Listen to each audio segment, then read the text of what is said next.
Alléluia.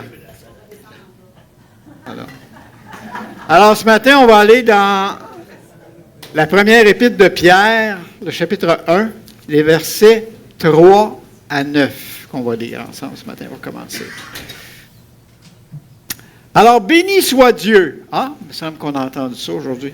Béni soit Dieu, le Père de notre Seigneur Jésus-Christ, qui, selon sa grande miséricorde, nous a régénérés pour une espérance vivante, par la résurrection de Jésus-Christ d'entre les morts, pour un héritage qui ne peut ni se corrompre, ni se souiller, ni se flétrir.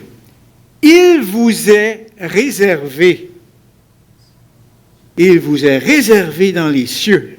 À vous qui, par la puissance de Dieu, êtes gardés par la foi pour le salut prêt à être révélé dans les derniers temps. C'est là ce qui fait votre joie, quoique maintenant, puisqu'il le faut, vous soyez attristés pour un peu de temps par diverses épreuves, afin que l'épreuve de votre foi, plus précieuse que l'or périssable, qui cependant est éprouvée par le feu, ait pour résultat la louange, la gloire et l'honneur lorsque Jésus-Christ apparaîtra. Vous l'aimez sans l'avoir vu, vous croyez en lui sans le voir encore, vous réjouissant d'une joie merveilleuse et glorieuse, parce que vous obtiendrez le salut de vos âmes pour prix de votre foi. Amen. Alors, Seigneur, par ta parole ce matin, puisses-tu parler au cœur, puisses-tu vraiment aller toucher, Seigneur. Tu connais chacun de nous dans nos cœurs. Que tu puisses aller nous toucher par ton Saint-Esprit ce matin, Seigneur. Qu'on puisse repartir d'ici avec quelque chose de vivant, Seigneur, dans nos vies. En Jésus, je te prie. Amen. Amen. Alors, ce texte nous parle d'espérance vivante. Il nous parle d'héritage. Le texte nous parle de foi, de joie. Il nous parle d'épreuve. Il nous parle de salut. Il nous parle d'espoir en notre avenir. C'est de ça que le texte nous parle. Notre avenir terrestre et notre avenir éternel. Hein? Il nous parle d'une espérance vivante. Alors, je n'ai pas besoin de vous dire que aujourd'hui, dans le monde, beaucoup de gens n'ont pas d'espoir, ou peu d'espoir. Hein? Beaucoup de nos concitoyens. La situation financière, des fois, la situation familiale est difficile, la santé, parfois, qui n'est pas là, la situation sociale, la situation de travail, mais aussi la situation politique qu'il y a dans le monde actuellement, la situation économique qui affecte tout le monde, les guerres, les désastres naturels. J'ai besoin de vous décrire qu'on a comme des désastres naturels. Des désastres naturels. Les épidémies, il y en a eu, il va probablement y en avoir encore. Alors, il y a beaucoup de gens qui ont peu d'espoir en l'avenir. Peu d'espoir en l'avenir. Puis, notre monde, notre société, offre peu d'espoir. C'est très limité ce que la société offre parce que les ressources que la société a sont limitées. Hein? Puis l'espoir que le monde offre, il se termine où? Avec la mort. C'est là qu'il se termine. Hein? Mais nous avons une espérance vivante, hein? Qui est alimentée par des ressources illimitées, fournies par le ciel, fournies par Dieu. Hein? On a une espérance vivante. Pourquoi on a une espérance vivante? Parce qu'un jour, Jésus-Christ s'est présenté à nous. Un jour, on a entendu parler de Jésus-Christ. Un jour, on a entendu ce qu'il a fait pour nous à la croix du Calvaire. Un jour, on a reconnu qu'on avait besoin de lui pour le pardon de nos péchés.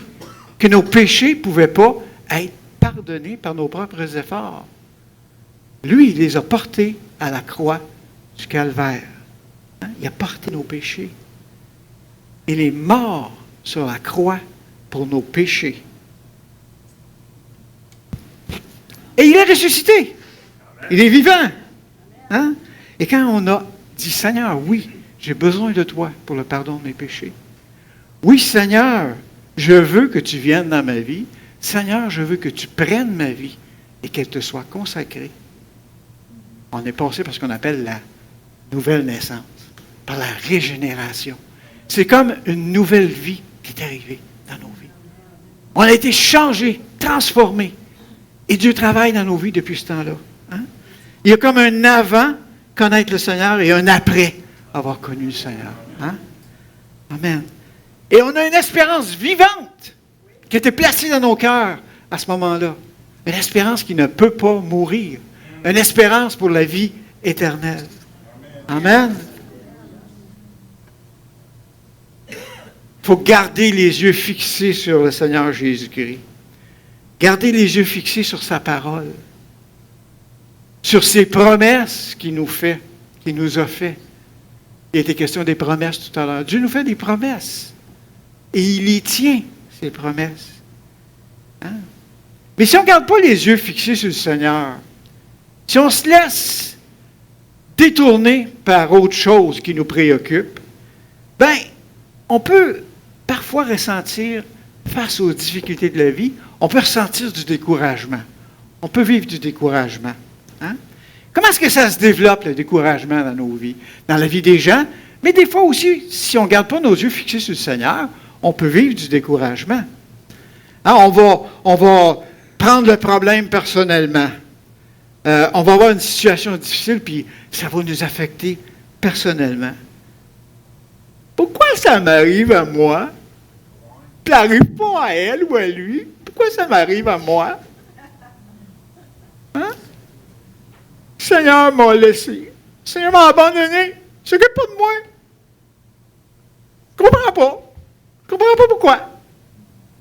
Si on prend les choses personnelles comme ça, on peut aller vers le découragement. Ou on laisse la situation nous envahir. Le problème nous affecte tellement que la situation nous envahit, ça vient teinter tout ce qu'on vit. Il y a des choses qui pourraient nous mettre dans la joie qu'on vit, mais notre problème nous entoure tellement qu'on ne le voit pas. Hein? Ça peut nous envahir. La situation nous pénètre. Puis là, on croit que c'est fini, là. On n'en sortira jamais. On est pris là-dedans. On n'en sortira pas. Mais c'est pas vrai! C'est pas vrai. Il faut garder les yeux fixés sur le Seigneur, sur sa parole, sur ses promesses, et placer notre espoir en lui. Il est tout-puissant, il est vivant, il est là, et rien ne lui est impossible. Amen. Amen. Dans le psaume 42, le verset 6, c'est le roi David qui parle. Le roi il dit, « Pourquoi t'as battu mon âme?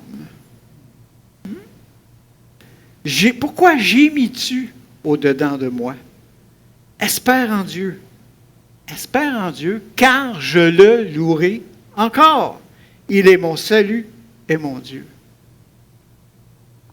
En tant que disciple de Jésus-Christ, on ne doit pas laisser les événements, les situations dicter notre espérance. Notre espérance n'est pas basée sur les situations, elle n'est pas basée sur les événements qu'on vit. Notre espérance est basée sur Jésus-Christ. Amen. Qu'est-ce qu'il a dit, le Seigneur, avant de partir? « Je serai avec vous tous les jours. » Tous les jours! Même quand ça va mal, il est là. Le Seigneur est là. Tous les jours jusqu'à la fin du monde. Et savez quoi? Il revient bientôt. Amen. Amen. Alléluia. Alléluia. L'espoir, c'est essentiel. Hein? On a besoin d'espoir. Nos concitoyens, nos compatriotes ont besoin d'espoir. Nous avons besoin de vivre notre espérance vivante. Hébreux 6, les versets 19 et 20. Cette espérance, nous la possédons comme une encre de l'âme. Une encre de l'âme, sûre et solide. Elle pénètre au-delà du voile, là où Jésus est entré pour nous comme précurseur, ayant été fait souverain sacrificateur pour toujours, selon l'ordre de Melchisédek. Hein? L'encre de nos âmes. Une encre, vous savez ce que c'est? Hein? Comment ça nous garde fixés? Hein? Pourquoi qu'on a besoin de l'espérance dans nos vies? Pourquoi on a besoin d'espoir? Pourquoi on a besoin d'une espérance vivante? Pourquoi on a besoin de ça dans nos vies? Hein?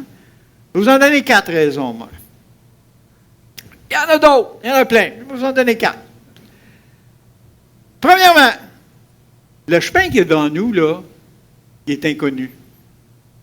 On ne le connaît pas. On ne sait pas aujourd'hui, demain matin, on ne sait pas quelle situation, on ne sait pas quel événement va se produire qui va être comme un tournant dans nos vies, qui va affecter le restant de notre vie. On ne sait pas. Hein? On a besoin d'espoir. On a besoin de placer notre confiance en Dieu. Hein? Lui, il est en contrôle. Lui, il a tout ça. Il sait tout ça, ce qu'il y a devant nous autres. Nous autres, on ne sait pas. Mais lui, il le sait. On place notre espoir, notre foi en Dieu. En passant, c'est quoi la foi? Quelqu'un peut me répondre? Croire sans voir. Hébreux 11.1. Ah, la foi est une ferme espérance des choses qu'on espère. Une démonstration de celles qu'on ne voit pas. Hein? Marcher par la foi, pas par la vue. Hein? Je pense que moi et Marianne, on s'est parlé ce matin. Marcher par la foi. Une ferme assurance des choses qu'on espère, une démonstration de celles qu'on ne voit pas. Vous savez que la vie chrétienne commence par la foi. Hein? Ça commence par la foi. Un jour, on a décidé de placer notre foi en Jésus-Christ, en Dieu, de donner notre vie au Seigneur, de l'inviter dans notre vie. Donc, ça a commencé par la foi. Et chacun de ceux qui veulent vivre dans le Seigneur doivent commencer par cette étape-là. Et c'est marqué. Je suis sûr que ceux d'entre vous qui ont vécu ça, vous vous souvenez du moment où ça s'est produit. Hein? C'est tellement un changement dans nos vies. On s'en souvient parce que le Seigneur vient dans nos vies. Avant ça, oui, on est animé d'une vie humaine, d'une vie matérielle, d'une vie physique, mais on a besoin de la vie spirituelle. On en a besoin. Et c'est en plaçant notre foi dans l'œuvre de Jésus-Christ à la croix du Calvaire, le pardon qu'il nous a offert, qu'on obtient, que le Seigneur, que le Saint-Esprit vient ranimer notre esprit et nous donner la vie spirituelle, le pardon et la vie éternelle. Amen. Hein? La vie chrétienne se continue par la foi. Elle commence par la foi, elle se continue par la foi. Hein? On a confiance en Dieu. Il est tout-puissant. Et il n'est pas loin. Moi, avant de connaître le Seigneur, je pensais qu'il était loin. Bien trop loin. Puis bien trop occupé pour s'occuper de moi. C'est pas vrai. Il est proche. Il est près de chacun de nous. Il est proche. Il marche avec nous. Il est là. Hein? Partout dans ce qu'on vit, on est capable de voir la signature du Dieu vivant. Si vous portez attention à ce qui se passe dans vos journées, les choses qui se produisent, vous allez voir la signature de Dieu dans ce qui se passe. Il faut avoir les yeux ouverts pour croire que Dieu est vivant, que Dieu est là. Hein? La foi ne dit pas crois. Non. La foi ne dit pas vois et tu croiras. La foi dit crois et tu verras. Toute une différence entre les deux. Hein? Crois et tu verras. Hein? Dieu va agir ensuite. Et il y a des promesses qui nous appartiennent. Vous savez, la foi dans la parole de Dieu, la foi dans les promesses de Dieu, c'est comme un acte notarié chez le notaire quand vous achetez une maison. Quand c'est fait, quand le document est signé par le notaire, la maison, là, est à vous. Le papier vous le dit, est à vous. Quand vous avez accepté le Seigneur, quand vous vivez par la foi, les promesses de Dieu sont à vous. Ils vous appartiennent. Hein? Alléluia. Première raison, c'est parce que le chemin est inconnu devant nous autres. La deuxième raison, quand Dieu nous fait une promesse, des fois, je dirais souvent, il y a un délai entre la promesse et l'accomplissement de la promesse. Il faut attendre. C'est dur, on n'aime pas ça. y en a-tu ici, quand vous êtes arrêté sur une lumière rouge, là, la lumière est rouge, puis vous êtes la deuxième auto ou la troisième auto, et puis la lumière tombe verte, puis le premier en avant ne grouille pas.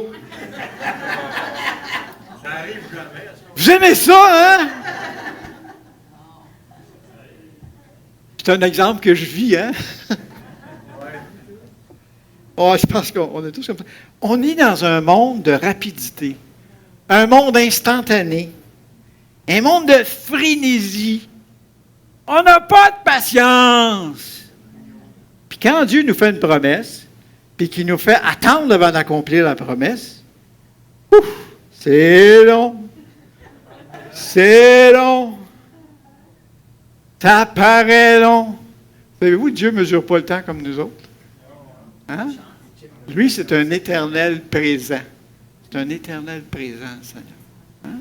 Il ne mesure pas le temps comme nous autres. Puis quand on va être dans l'éternité, là, ces petits temps d'attente-là, on va trouver que ça n'a pas duré longtemps. Hein? Par rapport à l'éternité. Dieu, pourquoi ces temps d'attente-là? Pas pour nous décourager, pas pour placer un obstacle devant nous autres. Dieu veut savoir ce qu'il y a dans notre cœur. Hein? Qu'est-ce qu'il y a dans notre cœur? C'est quoi les vraies dispositions de mon cœur? C'est quoi les motifs de mon cœur? Des fois, on fait les choses correctement, mais les raisons pour lesquelles on les fait, si on fouille comme il faut dans notre cœur, c'est peut-être pas ce que Dieu aimerait voir. Hein? Alors, Dieu veut voir c'est quoi les vraies dispositions de notre cœur. C'est l'espoir qui va nous permettre de continuer d'avancer, même si on ne voit pas les résultats. Hein? Crois et tu verras. On avance par l'espoir. Troisième raison. Première raison, c'est qu'on ne connaît pas le chemin. Deuxième raison, c'est que parfois il y a un délai entre la promesse et la réalisation de la promesse. La troisième raison, ça arrive-tu que notre volonté ne veut plus coopérer avec notre esprit? Ça arrive-tu que des fois, on sait que les promesses de Dieu sont vraies, on sait qu'on veut faire confiance à Dieu, mais nos sentiments nous disent le contraire. Hein? Et puis là, on a envie de se décourager. Mais on doit vivre d'espoir. On doit fixer nos yeux sur le Seigneur. Hein? Vous savez, c'est bel exemple des disciples de Jésus. Les apôtres étaient proches de Jésus. Hein? C'est quelqu'un qui devrait se comporter correctement, c'est eux autres. Hein? Mais, des fois, notre comportement, là, est-tu comme celui des disciples dans la barque? Quand Jésus dormait en avant sur la chaloupe, puis là, la tempête s'élève. L'eau commence à rentrer dans la chaloupe. Les disciples, c'est des pêcheurs, hein, qui connaissent la mer, mais là, c'est fort. Ils ont peur. Puis qu'est-ce que Jésus fait? Il dort. Des fois, ça va mal. Qu'est-ce que tu fais, Seigneur? Tu dors-tu? Hein? Dans Matthieu 8, qu'est-ce que Jésus leur dit? Il se lève, là. Il les réveille. Fait qu'il se lève, puis il calme la tempête, il calme le vent, il calme les vagues. Puis là, il leur dit, qu'est-ce qu'il leur dit? Pourquoi avez-vous peur? Wow! Il pourrait nous dire ça. Il pourrait nous dire ça des fois. Pourquoi avez-vous peur? Je suis là. C'est impossible que la chaloupe coule, que le bateau coule. Je suis là. Je suis dedans. Pourquoi vous avez peur? Hein? Des fois, il y a des situations qui nous apparaissent impossibles. Hein? Alors, Pierre, quand il a vu, il était dans la chaloupe encore, il était souvent dans le bateau. Hein? Il est dans la chaloupe, puis là, il voit Jésus qui s'en vient, qui marche sur l'eau. Il fait noir pour ça. Hein? Puis là, au clair de lune, là, il voit quelqu'un qui marche sur l'eau qui s'en vient. Fait que là, Jésus, il dit, n'ayez pas peur, c'est moi. Il dit, si c'est toi, là, dis-moi d'aller vers toi. OK, bien. Bon, débarque de la chaloupe, il marche, s'en va sur l'eau, s'en va au jus. Mais là, ben, coudonc, qu'est-ce que je fais là? Puis là, c'est pas possible, ça. Je marche sur l'eau, là. Puis il y a de l'eau qui revient. Moi, je vais tout mouiller, moi, là. Qu'est-ce qui arrive? Il commence à couler. Il commence à couler. Seigneur, aide-moi! Et on apprend, on leur lève. Hein? Qu'est-ce que Jésus lui dit? Pourquoi as-tu douté? Pourquoi as-tu douté? Hein? On ne doute pas. Alors, face aux situations, aux problèmes, il y avait un cadre, je pense qu'il n'y est plus, mais il y avait un beau cadre. Je l'aime tellement, ce qui est dit. Le cadre disait, ne dis pas à Dieu, j'ai un grand problème.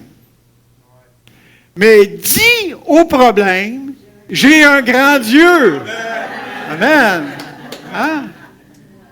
Alléluia. Alléluia. La quatrième raison. On ne sait pas vers quoi notre voyage dans la foi sur ce temps, on ne sait pas où ça va nous conduire. Puis le pire, là, c'est qu'on ne peut pas le contrôler.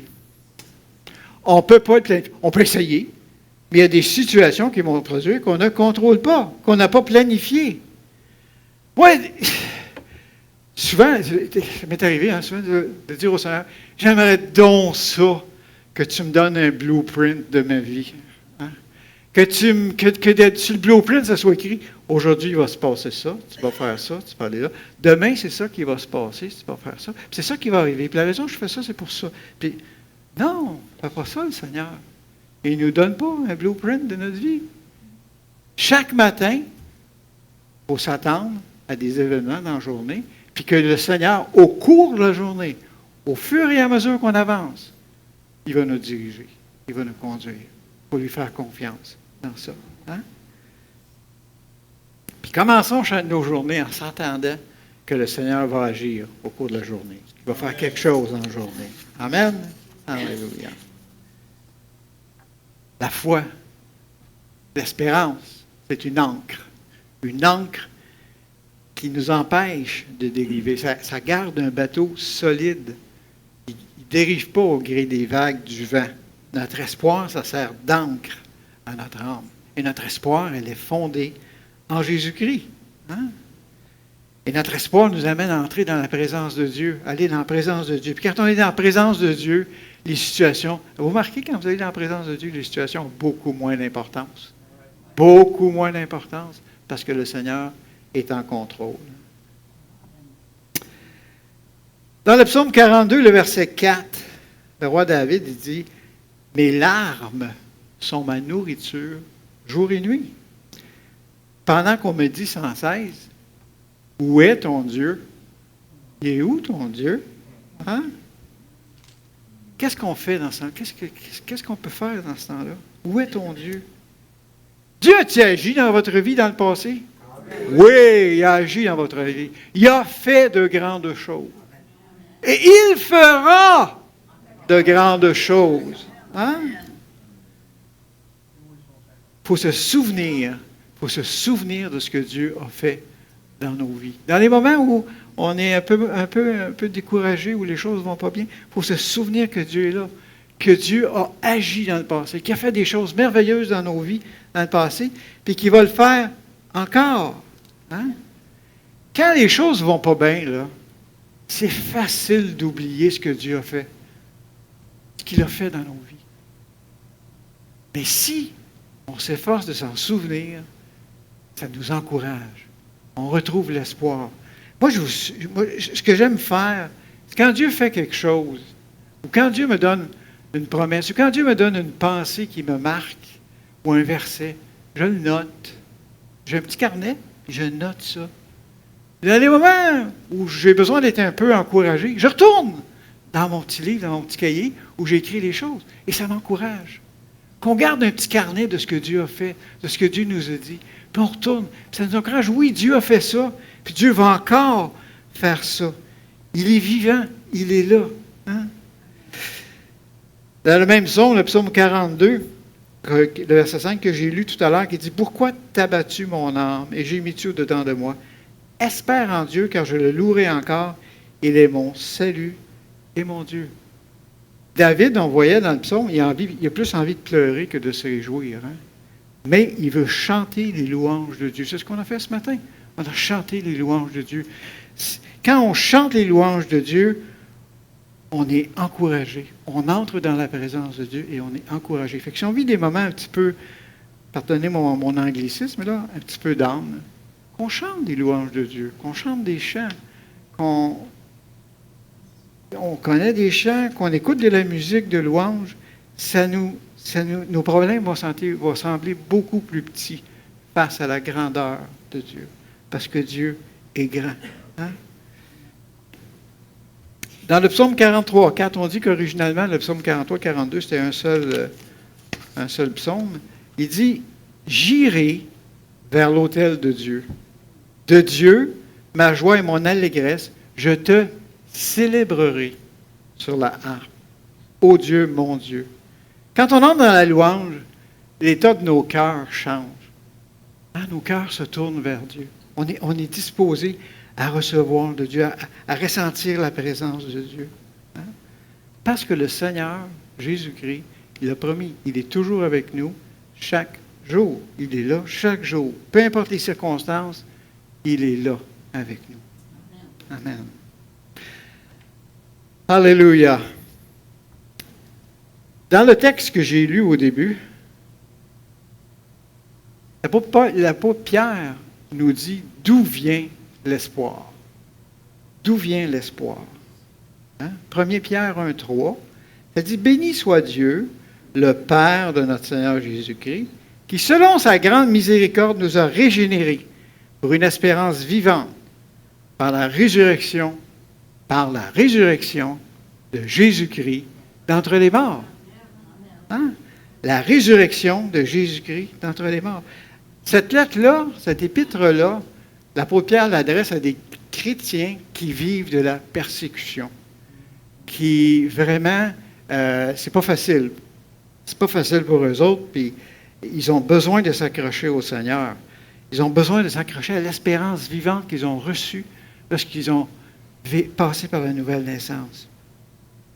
Et on sait que Pierre, l'apôtre Pierre lui-même, va être exécuté par l'Empire romain. L'apôtre Paul va aussi être exécuté par l'Empire romain. Et il y a beaucoup de chrétiens à l'époque qui étaient durement persécutés par l'Empire romain. Et aujourd'hui même, il y a des gens qui sont persécutés actuellement, qui vivent des choses très difficiles en tant que chrétiens. Nous, on est bénis quand même dans ce pays d'avoir la liberté. Et on bénit le Seigneur pour ça. Mais il y a des pays où c'est beaucoup plus difficile. Alors, notre espérance, elle vient de la résurrection de Jésus-Christ. Jésus-Christ est vivant. Hein? Il est vivant. C'est là qu'est notre espoir. C'est lui la raison de notre espoir. C'est lui la raison de notre espérance vivante. Hein? Vous savez, comme je disais au début, le monde autour de nous offre un espoir limité parce que les ressources sont limitées. Mais l'espoir qu'on a en Jésus-Christ, il est illimité. Il est vivant, il est illimité parce que les ressources de Dieu sont illimitées dans ce monde. Amen. C'est ça qui distingue, qui sépare, qui différencie notre espérance vivante de l'espérance ou l'espoir que donne le monde, qui est limité. 1 Pierre 1,4 pour un héritage qui ne peut ni se corrompre, ni souiller, ni flétrir, lequel vous est réservé dans les cieux. Notre espérance, elle est éternelle. Elle est éternelle. On a un héritage impérissable. Notre espérance vivante est garantie par la résurrection de Jésus-Christ. Il est vivant. Il est vivant. Hein? Je disais tout à l'heure qu'on ne contrôle pas notre vie. On ne sait pas ce qu'il y a devant nous. Mais il y a une chose qu'on sait. On sait où on s'en va. On sait ce qui va arriver à la fin. Hein? On va rencontrer le Seigneur, puis on va vivre éternellement avec lui. Amen. Ça, on le sait. Alors, notre espérance est certaine. cette espérance-là, notre espérance, elle ne varie pas selon les circonstances, elle ne varie pas selon les événements. Elle est ancrée dans notre foi en Jésus-Christ, quand on place notre foi en Jésus-Christ. La parole nous dit qu'en Jésus-Christ, nous sommes vainqueurs et même plus que vainqueurs.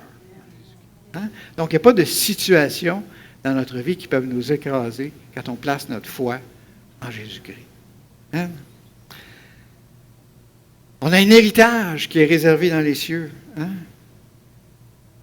Ça, c'est le véritable espoir que le monde ne peut pas nous offrir. On a un héritage de vie éternelle qui nous est réservé dans les cieux. Il ne peut pas pourrir. Il ne peut pas être enlevé par l'ennemi. Il ne peut pas se souiller. Il ne peut pas être atteint par le mal. Il ne peut pas se flétrir. Il ne peut pas se faner comme une fleur puis mourir. Notre espoir, il est éternel en Jésus-Christ. Hein? Ça, c'est le vrai espoir. Mais notre espoir n'est pas seulement dans la vie éternelle. Notre espoir, il est aussi dans notre vie quotidienne. Parce que Dieu est là. Jésus est là. Il marche avec nous. Hein? Notre espérance est présente à tous les jours dans notre vie, dans notre marche quotidienne. Pourquoi? Pierre le dit dans l'apôtre Pierre, il dit, pourquoi que notre espérance est présente dans notre vie quotidienne? Hein? Parce que, dans le verset 5, 1 Pierre 1, 5, il dit, à vous qui, par la puissance de Dieu, êtes gardés par la foi pour le salut prêt à être révélé dans les derniers temps. Par la puissance de Dieu, nous sommes gardés par la foi. Donc, notre espérance, elle est aussi au jour le jour. Nous sommes gardés dans l'espérance pour la révélation du salut, pour la vie éternelle. Hein? Notre espérance est présente quotidiennement dans notre marche sur cette terre. Hein? Les versets 6 à 9, 1 Pierre 1, versets 6 à 9, je reviens là-dessus, c'est le texte qu'on a lu au début. C'est là ce qui fait votre joie. Quoique maintenant, puisqu'il le faut, vous soyez attristés pour un peu de temps par diverses épreuves. Ça vous arrive-tu des petits problèmes des fois? Oui, hein? Ça arrive. Des gros problèmes des fois. Afin que l'épreuve de votre foi, plus précieuse que l'or périssable, qui cependant est éprouvé par le feu, ait pour résultat la louange, la gloire et l'honneur lorsque Jésus-Christ apparaîtra, lui que vous aimez sans l'avoir vu. Vous qui croyez sans le voir encore, vous réjouissant d'une joie ineffable et glorieuse, parce que vous obtiendrez le salut de vos âmes pour prix de votre foi. Alléluia! Alléluia! Alors, l'apôtre Pierre compare ici notre foi à de l'or. Vous savez, l'or, c'est un métal précieux. En fait, jusqu'à ce jour, notre économie mondiale est basée sur des réserves d'or. Mais vous savez que l'or, qu'est-ce qui doit arriver à l'or pour qu'elle soit pure, pour que ce soit de l'or pur? Pour qu'elle soit chauffée. Pour qu'elle soit fondue, il faut qu'elle soit chauffée. Quand elle est chauffée, les imperfections vont disparaître. Les imperfections peuvent être séparées de l'or. Évidemment, c'est de l'or pur. Alors pourquoi parfois on vit des difficultés, on vit des situations que le Seigneur permet dans nos vies pour nous faire sortir des choses dans nos vies que Dieu veut enlever de nos vies pour que notre foi soit pure comme de l'or. Hein? Notre espérance est véritable comme de l'or. Hein? Notre foi, l'or c'est périssable. Quand on va quitter ce monde, l'or va rester ici. Mais notre foi, notre espérance va nous suivre, va venir avec nous autres. Hein? Amen. Notre espérance, elle est éternelle. Hein? Notre passé, ce qu'on a vécu avant de connaître le Seigneur, les péchés qu'on a commis, les transgressions qu'on a commis, c'est effacé. Quand on a placé notre foi en Jésus-Christ, quand on a cru qu'il est mort sur la croix pour nous pardonner, qu'on a fait cette déclaration-là, cru que nos péchés sont pardonnés, qu'il a payé à notre place, on a reçu la vie éternelle. On a passé, on a été régénéré, on a passé par la nouvelle naissance. La condamnation du péché ne peut plus nous atteindre quand on a placé notre foi en Jésus-Christ. Nos péchés passés, présents et à venir sont effacés. On a accès au pardon de Dieu, à la grâce de Dieu par ça. Amen. Donc on est libéré de la punition du péché dans notre passé. Dans notre présent, quand on regarde au Seigneur, la paix, la joie nous libèrent. C'est sûr que ça va arriver parfois qu'on passe à côté de ce qu'on voudrait faire, qu'on passe à côté de la volonté de Dieu. Mais on ne peut plus vivre dans le péché. On n'est pas parfait, on va passer à côté, on va encore pécher, mais on ne peut pas vivre dans le péché. On ne peut pas avoir un péché continuel, continu dans notre vie. On n'est pas capable de vivre là-dedans.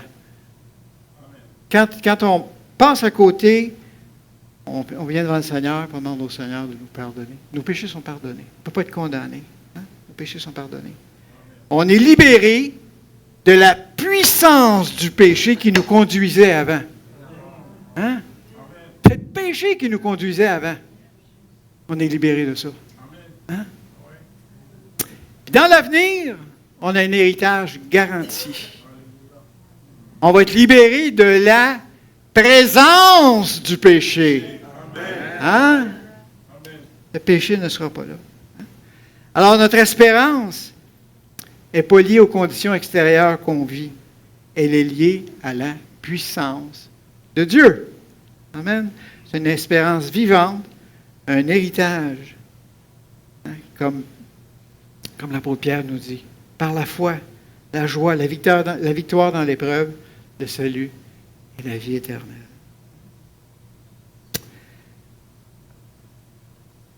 Jérémie 29, 11 dit, « Car je connais les projets que j'ai formés sur vous, dit l'Éternel, projets de paix et non de malheur, afin de vous donner un avenir et de l'espérance. » L'espérance vivante. Bientôt, on va prendre, dans quelques minutes, on va prendre le repas du Seigneur, la scène.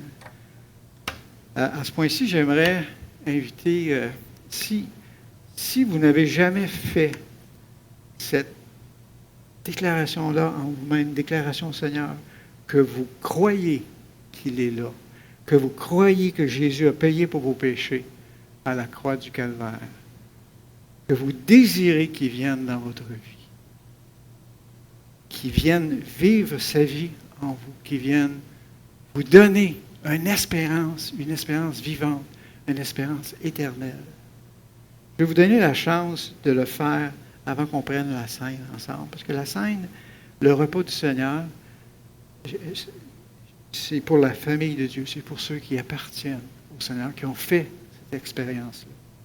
Alors que tout le monde baisse la tête, j'aimerais juste, si quelqu'un n'a pas fait cette expérience-là, de passer,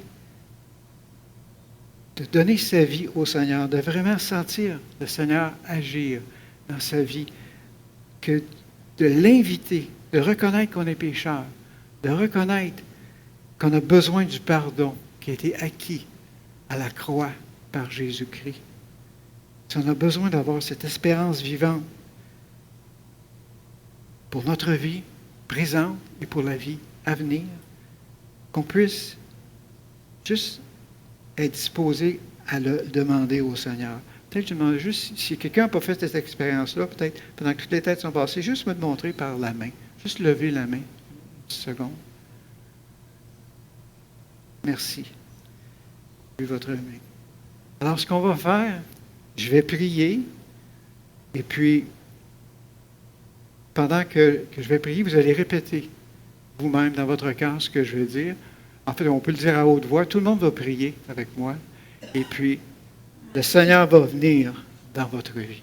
Le Seigneur va prendre place dans votre vie. Alors on prie ensemble. Seigneur Jésus, merci Seigneur pour ton sacrifice à la croix du Calvaire. Seigneur, je reconnais que je suis pécheur, que je ne peux me sauver par moi-même. Seigneur, je reconnais que tu as payé pour mes péchés. Seigneur Jésus, je reconnais et je crois que tu es le Fils de Dieu, parfaitement Dieu et parfaitement homme. Seigneur, tu es vivant, tu es ressuscité. Alors Seigneur, viens dans ma vie. Prends ma vie et qu'elle te soit consacrée. Merci Seigneur pour le salut que tu me donnes. Amen. Amen. Si vous avez fait cette prière avec votre cœur, Dieu est maintenant présent dans votre vie. Vous êtes maintenant passé à une nouvelle naissance. Vous êtes né de nouveau. Ce qui s'est passé avant, c'est fini. Ce qui est en avant, c'est glorieux, parce que Dieu fait de grandes choses. Amen. Alléluia. Alors, je vais inviter Géralda et Denise à venir passer les éléments de la scène. Et puis, on va prendre la scène ensemble ce matin. Alors, le texte que j'ai choisi pour la scène ce matin, c'est dans 1 Corinthiens, le chapitre 11, les versets 23 à 26. Ça nous dit, car j'ai reçu du Seigneur ce que je vous ai enseigné. C'est que le Seigneur Jésus, dans la nuit où il fut livré, prit du pain, faites la distribution, allez-y, prit du pain, et après avoir rendu grâce, le rompit, et dit, ceci est mon corps, qui est rompu pour vous. Faites ceci en mémoire de moi. De même, après avoir soupé, il prit la coupe et dit, cette coupe est la nouvelle alliance en mon sang. Faites ceci en mémoire de moi toutes les fois que vous en boirez. Car toutes les fois que vous mangez ce pain et buvez cette coupe, vous annoncez la mort du Seigneur jusqu'à ce qu'il vienne. Alors ici, Paul, dans ce repas symbolique, qu'on prend, il nous invite à avoir un regard vers le passé, vers le présent et vers le futur.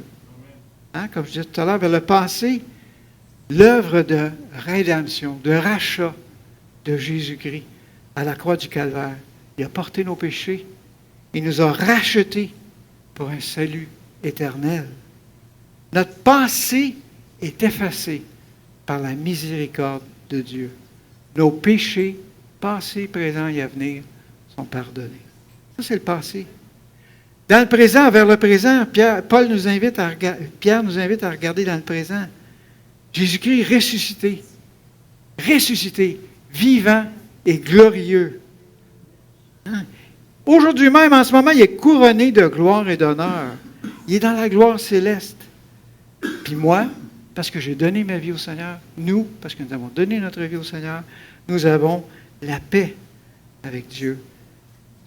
La paix par la nouvelle naissance. On est libéré de la puissance du péché. Hein? Un regard vers l'avenir. Un jour, on va être enlevé, qu'on soit vivant ou qu'on soit mort, on va être enlevé, on va se retrouver dans la présence de Dieu. On va participer aux noces de l'agneau. Hein? Je vais y participer. Puis je vais faire partie du royaume de Dieu. J'en fais partie actuellement, mais je vais participer au règne du Seigneur dans la vie éternelle. Je vais être libéré de la présence du péché. Hein? Alors prenons le repas du Seigneur en se souvenant de ça. On se lève debout ensemble pour prendre le repas du Seigneur. Alléluia. Prenez et mangez.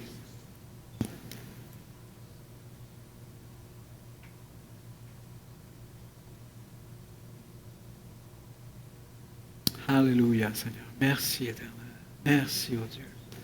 Alléluia. Alléluia, Dieu. Merci pour ton corps brisé, Seigneur. Merci pour ta vie donnée à la croix du Calvaire. Merci, oh Dieu. Alléluia. Prenez et buvez. Alléluia, Seigneur. Gloire à toi, éternel. Alléluia. Merci, Seigneur. Alléluia. Alléluia. Il y a un vieux chant que j'aime beaucoup, que je pense qu'il se prête beaucoup ce matin. J'aimerais qu'on chante ensemble. Le chant nous dit « Parce qu'il vit, je n'ai rien à craindre. Hein? Mes lendemains sont assurés. Entre ses mains, il tient ma vie. Pour ce temps et l'éternité, je sais qu'il vit.